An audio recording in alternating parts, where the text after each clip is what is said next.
On March 27, 1977, the deadliest aviation accident in history occurred when two Boeing 747s collided on the runway at Los Rodeos Airport in Tenerife, Canary Islands.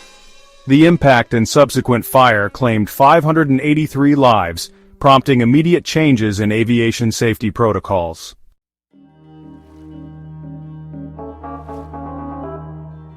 John Cooper, a 38-year-old businessman from Los Angeles, boarded Pan Am Flight 1736, eager for a vacation.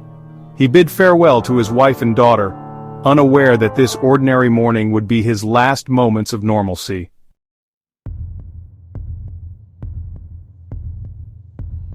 As the plane approached its destination, a bomb threat at Gran Canaria Airport forced all incoming flights to divert to Los Rodeos Airport in Tenerife. John Cooper, like his fellow passengers, was unaware of the danger that lay ahead.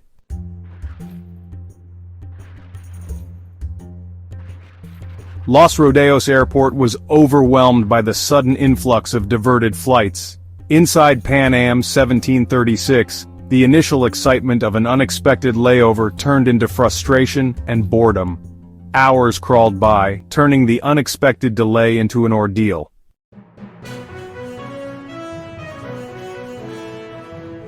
A thick fog descended upon Los Rodeos Airport, mirroring the growing apprehension inside the grounded aircraft. The fog, more than a mere weather phenomenon, felt like a physical manifestation of the uncertainty that gripped them all. An announcement crackled over the intercom, informing them that the fog had grounded all flights indefinitely.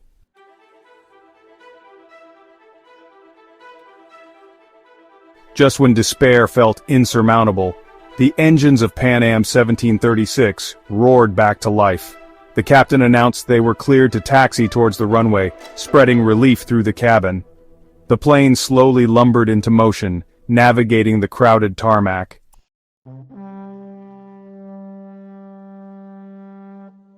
The Boeing 747 inched its way through the dense fog, the runway lights providing little comfort. The air inside the cabin turned cold and heavy, the earlier chatter replaced by tense silence.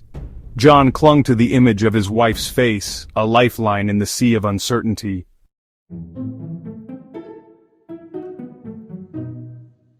Amidst the low hum of the engines, John thought he heard a faint, high-pitched whine. The sound persisted, growing louder, a discordant note in the symphony of metal and mist. John, his heart pounding, felt a cold sweat break out on his skin.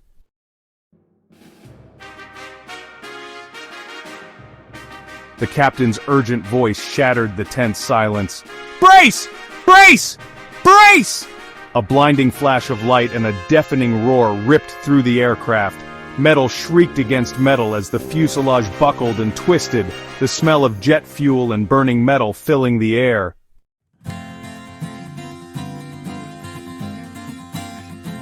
Consciousness returned in agonizing waves, each surge bringing fresh pain. John Cooper, trapped by a twisted piece of metal, struggled to comprehend his surroundings. Through the haze of pain and terror, he heard a voice. "Help is coming! We're getting out of here!"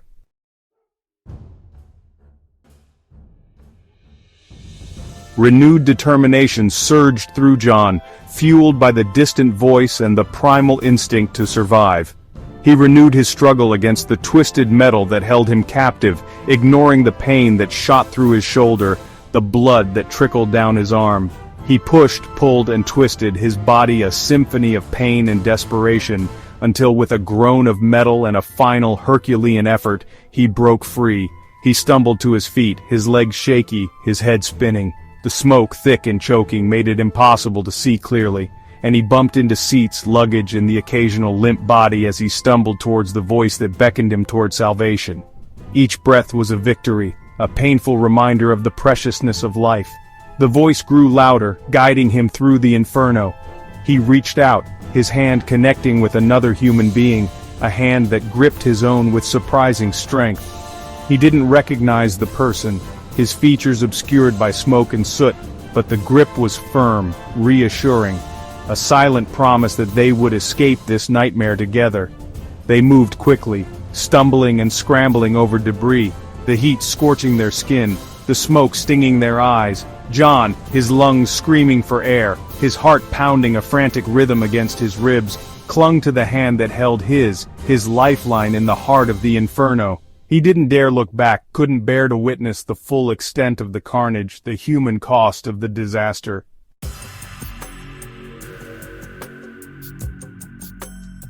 They emerged from the wreckage into the relative coolness of the night air, blinking against the sudden brightness of the emergency lights that illuminated the scene.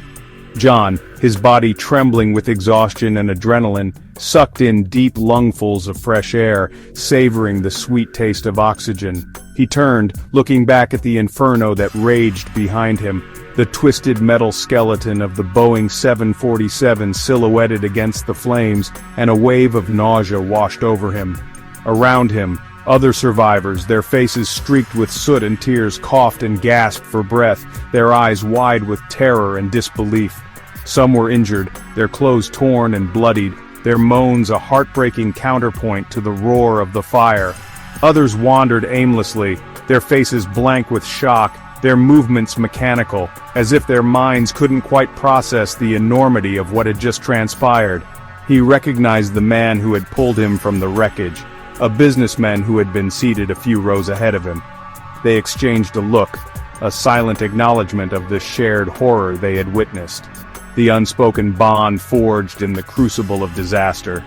John nodded, his throat too tight for words, and together they stumbled towards the growing crowd of survivors, an island of humanity in a sea of fire and destruction. As the magnitude of the disaster sunk in, a chilling realization washed over John. He was alive, yes, but at what cost? Where was the elderly couple who had sat beside him, their kind faces and gentle smiles now lost in the inferno? What about the other passengers, the crew, the hundreds of souls who had boarded the flight with dreams of sun-drenched beaches and carefree days?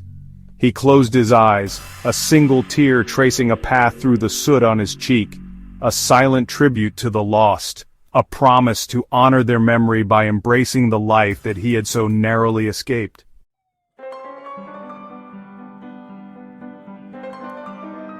The world, which had shrunk to the confines of the burning aircraft, now expanded, slowly, painfully, as John Cooper's senses began to make sense of the scene around him. The initial shock was giving way to a raw, visceral understanding of the disaster. Emergency vehicles, their lights painting the night sky in a macabre ballet of red and blue, swarmed the crash site, their sirens a constant, piercing wail that mirrored the agony of the survivors. The air, thick with the acrid stench of jet fuel and burning metal, crackled with a nervous energy. Firefighters, their faces grim masks illuminated by the flickering flames, battled the inferno with a desperate intensity, their hoses spewing jets of water that seemed pitifully inadequate against the raging inferno. Paramedics, their voices strained but steady, triaged the injured, their hands moving with a practiced efficiency that belied the horrors they were witnessing.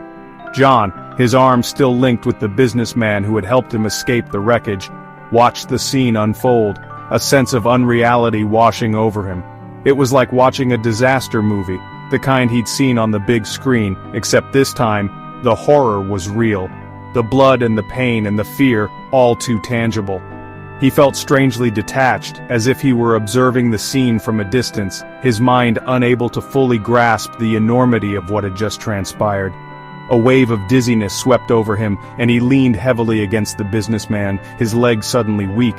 The man, his own face pale but composed, tightened his grip on John's arm, his touch a silent reassurance in the midst of the chaos.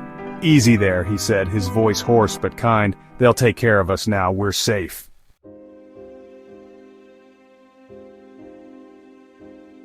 John clung to the man's words, seeking solace in their simple truth, even though a part of him rebelled against the very notion of safety. How could they be safe when so many were gone, lost in the inferno that still raged behind them? He scanned the faces of the survivors huddled nearby, searching for a familiar face, a flicker of recognition in the sea of shock and despair, but his hope dwindled with each passing moment. The businessman, sensing John's growing despair, gently steered him towards a group of paramedics who were setting up a makeshift triage center near the edge of the tarmac. "Let's get you checked out," he said, his voice firm but gentle. "You're bleeding." John looked down at his arm, surprised to see a gash on his forearm, the blood staining his shirt a dark crimson. He hadn't even felt it, the adrenaline that had fueled his escape now receding, leaving behind a dull ache that spread through his body. He allowed himself to be guided towards the paramedics, his steps heavy, his heart even heavier. As a paramedic cleaned and bandaged his wound, John's gaze drifted back towards the wreckage, his mind replaying the events that had led to this moment, each image more horrifying than the last. The blinding flash of light, the deafening roar, the screams, the heat, the smoke, the desperate scramble for life. It was a nightmare he couldn't escape, a horror seared into his memory. He closed his eyes, willing himself to block out the images, the sounds, the smells, but they lingered, ghosts of the inferno that haunted his waking thoughts. He was alive, yes, but what did that even mean in the face of such unimaginable loss?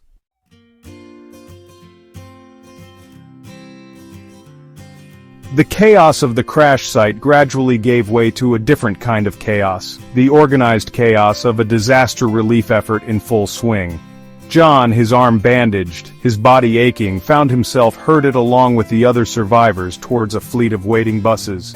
The air buzzed with a strange energy, a mixture of relief and grief, hope and despair. He boarded the bus, his legs moving mechanically, his mind numb with exhaustion and trauma. He sank into a seat near the window, his gaze drifting over the faces of his fellow passengers, each one a reflection of the ordeal they had shared, their expressions etched with a mixture of shock, disbelief, and a profound sadness that seemed to emanate from their very souls. There was the young mother, her face pale and drawn, her eyes red-rimmed from crying, clutching her sleeping child to her chest as if terrified to let him go even for a moment.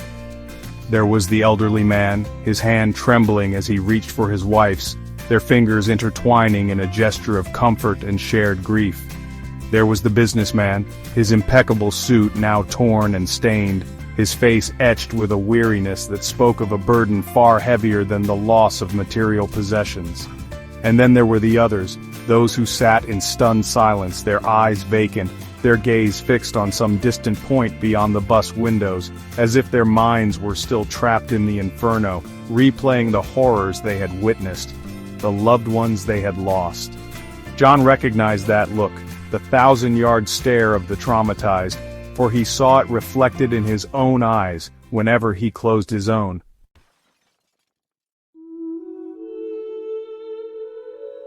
As the bus pulled away from the crash site, the wreckage of the Boeing 747 shrinking in the distance, John felt a profound sense of isolation descend upon him. He was surrounded by people, yes, but he had never felt so utterly alone. The shared experience of the disaster, the collective horror they had witnessed, created a bond, but it was a bond forged in trauma, a bond that both connected and isolated them from the rest of the world. He knew, with a certainty that chilled him to the bone, that his life would never be the same. He had survived, yes, but survival came at a price. The scars of that night, both physical and emotional, would forever be a part of him, a constant reminder of the fragility of life, the capricious nature of fate. He thought of his wife, his daughter, their faces a beacon of hope in the darkness that threatened to engulf him. He clung to that image, drawing strength from the love that bound them, the promise of a future together. He would live, he would heal, he would find a way to navigate the long, arduous road ahead. He owed it to them, to himself, to the memory of those who had not been so fortunate. The sun, a pale disk on the horizon, began to paint the sky in hues of pink and orange, a new dawn breaking over the island of Tenerife. But for John Cooper and for the other survivors of Pan Am Flight 1736, the darkness lingered, a shadow that would forever color their memories, a constant reminder of the day the world stood still.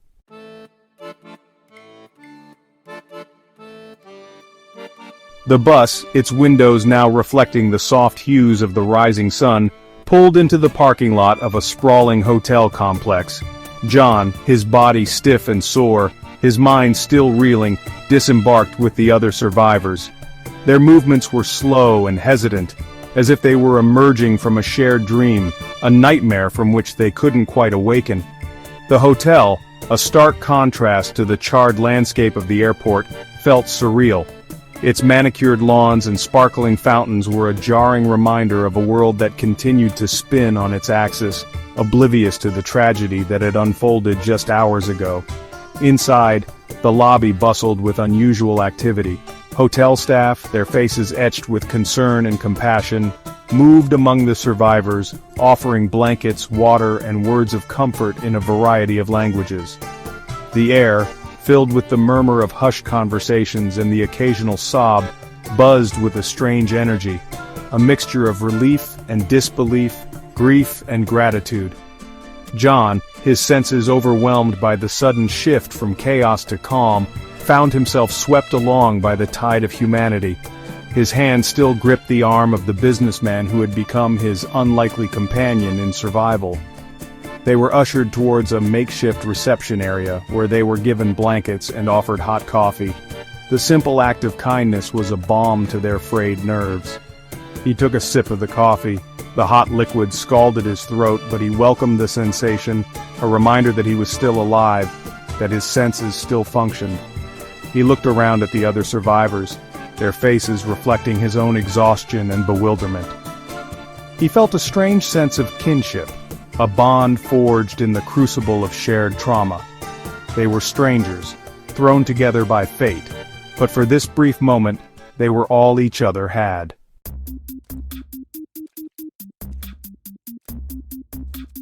The initial numbness, the shock that had shielded John from the full impact of the disaster, began to recede, replaced by a wave of emotions that threatened to drown him. Relief that he had survived, that he would see his wife and daughter again, warred with guilt, that he had lived while so many others had perished. He felt like a fraud, a cheat, as if he had been spared by some cosmic mistake, a miscalculation in the grand scheme of things. He found a quiet corner of the lobby, away from the murmur of voices and the clatter of trays, and sank onto a plush sofa, his body sinking into the soft cushions, a stark contrast to the unforgiving metal of the aircraft cabin. The businessman, his face drawn and pale, took a seat beside him, their shoulders brushing, a silent acknowledgement of their shared experience. "It doesn't seem real, does it?" the man said, his voice barely a whisper. "It's like a bad dream." John nodded, unable to speak, the words caught in his throat. He closed his eyes, but the images, the sounds, the smells of the crash site flooded his mind, vivid and unrelenting. The blinding flash of light, the deafening roar, the screams, the heat, the smoke, the desperate scramble for life, they were seared into his memory, indelible stains on the fabric of his being. "I keep seeing their faces," the businessman continued, his voice thick with emotion. "The people who didn't make it. It's like they're still with me, watching me, judging me." John opened his eyes and looked at the man, his heart sinking as he recognized the haunted look in his eyes, the same look he saw reflected in the mirror whenever he dared to look. They were survivors, yes, but they were also casualties, marked by the invisible wounds of trauma, the echoes of chaos that would continue to reverberate long after the flames had been extinguished.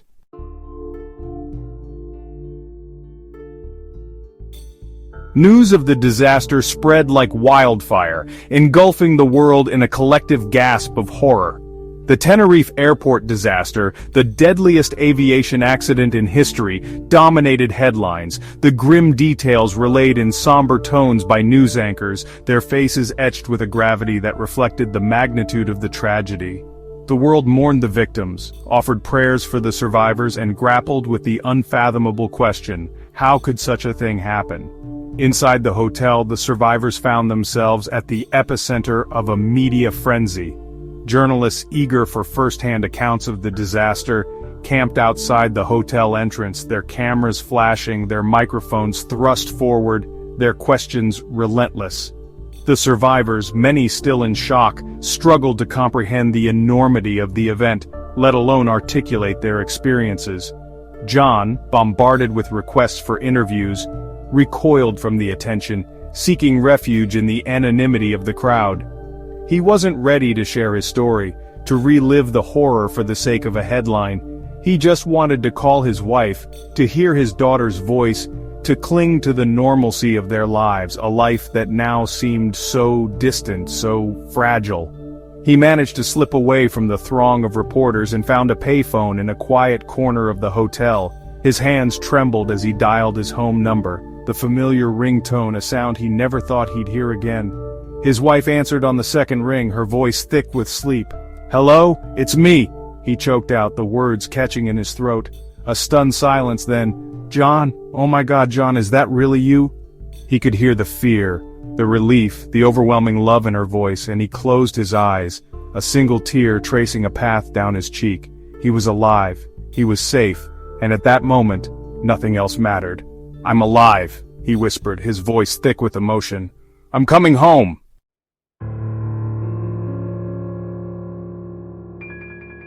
The days that followed the Tenerife airport disaster were a blur of medical evaluations, official statements, and tearful reunions. John Cooper, his body battered but his spirit unbroken, clung to the love of his family, their embrace a sanctuary from the storm that raged within him.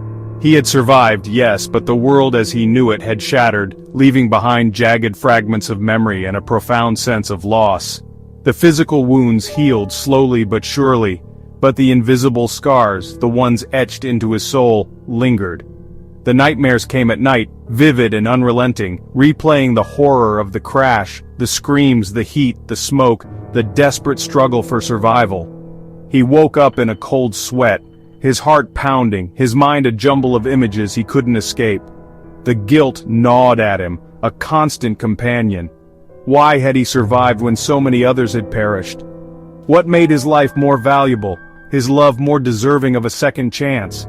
He had no answers, only the hollow ache of survivor's guilt, a burden he would carry for the rest of his days. He returned to his life, to his family, to his work, but nothing felt the same. The world seemed different, the colors less vibrant, the sounds muted, as if a veil had been drawn between him and the life he had once known. He went through the motions, but his heart wasn't in it. He was haunted by the ghosts of Tenerife, the memory of those lost souls a constant presence in his thoughts.